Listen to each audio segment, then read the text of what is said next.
Hello everyone, my name is Alberto, welcome back to my channel. In this video I wanted to show you the quick and dirty, let's say, way to make a t-shirt. It's very simple, not by the books, let's say, but it works, it's quite effective. And to start with, I picked a very lightweight jersey, very soft and nice to touch. It has a nice feel. However, it's very lightweight and it tends to stick to each other. So not the best example, but hopefully you'll understand. I picked this old t-shirt that I made. I'm gonna turn it inside out. And that's gonna be the base for our pattern. Let's say that we're gonna sort of create from scratch. So I'm gonna fold it in half and mark the important points, which of a t-shirt: neckline, shoulders, and the side line. So I can use a chalk or something like that. This is a wax chalk, which should go away with heat. So I'm marking, as I said, all the important points and then drawing on my neckline, my shoulder, my armhole, and then my side. I just quickly sort of corrected them in the cutting. Obviously, as I said, this is more of a feel in the moment sort of method. It's not correct. I would normally make a paper pattern, check it, make sure that everything makes sense and it's correct, but this does work in a pinch, especially if it's for you, if it's a very forgiving material, something like that. So I'm gonna fold in half the other side to make the back, which I'm gonna make exactly the same as the front. The only thing I'm gonna change is the neckline, because the front is very scoopy, the back is, as you see, a little bit of a small neck. So cutting all the rest, now I'm gonna sort of create a sleeve. To do that, I'm gonna fold the fabric to where I have 4 layers, that way I cut 2 sleeves at the same time, like so. I'm gonna measure my armhole, because that's half of my sleeve, and again, sort of eyeballing it, I'm gonna create a cuff for my sleeve and deciding a sort of arbitrary length. Obviously, you need a tiny bit of experience to do this, but if you have seen how shirt pieces look like, you can do it quite easily. I'm also going to measure the neck and using 2/3 of it to cut a neckband.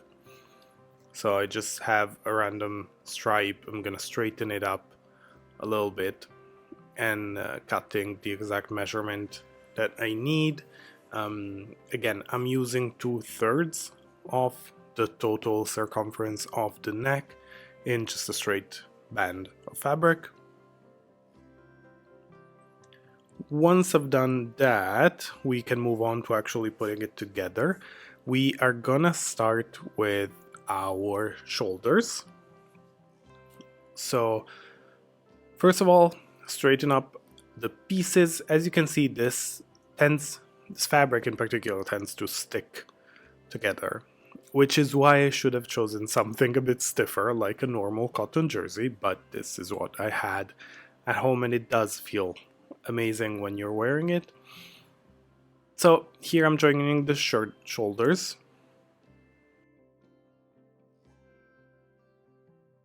Then I'm attaching the sleeves because that's the sort of T part of the t-shirt and it's what will create our base. I'm just overlocking everything together. Very simple. Just making sure all the bits fit together and following our seam. Once that is done, you can see the sleeve is on.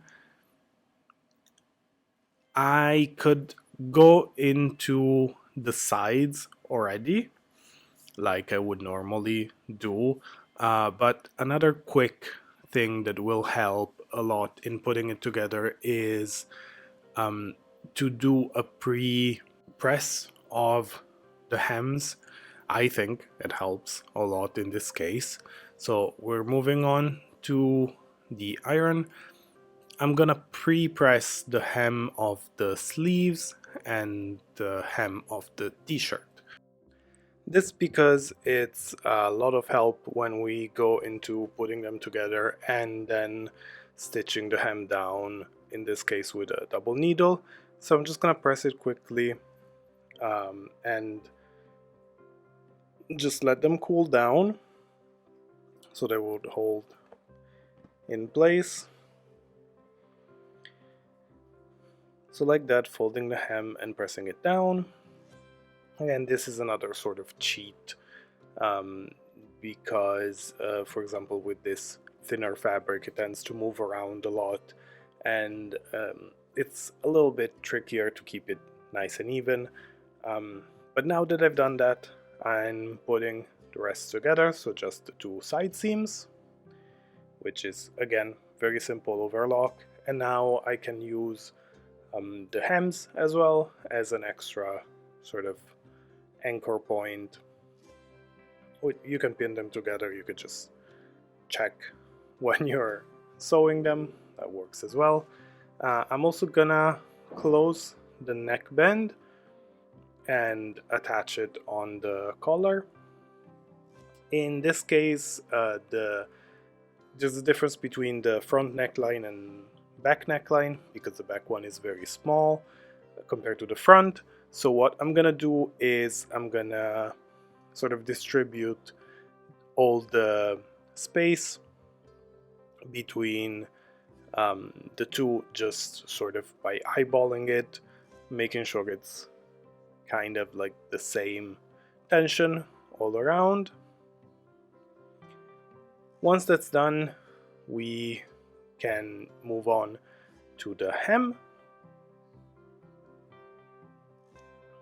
But you can see it's starting to actually be a t-shirt, which is nice.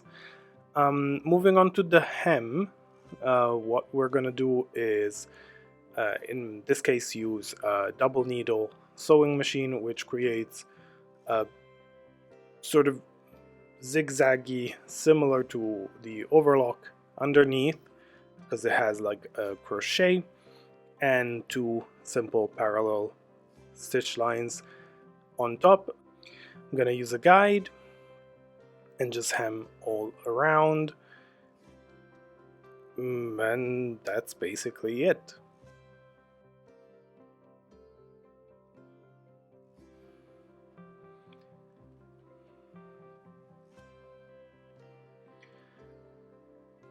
So I'm gonna do that all over the hem and the sleeves.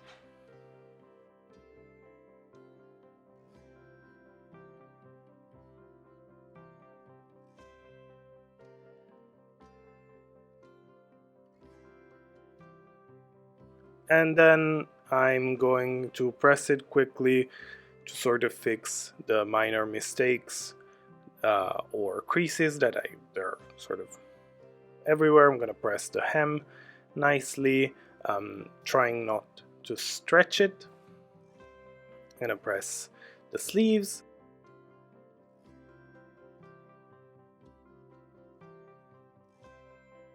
And this is the final result. So it works. It's sort of a hack type thing. It's not perfect, and you normally, obviously, you would do a pattern and check it and make sure that everything is nice and even. But this does work if you're in a pinch. This is how the hemline looks inside if you've never seen it. So yeah, pretty happy with the result. Hope you liked it. If you did, please leave a like and subscribe, and I'll see you next time. Bye.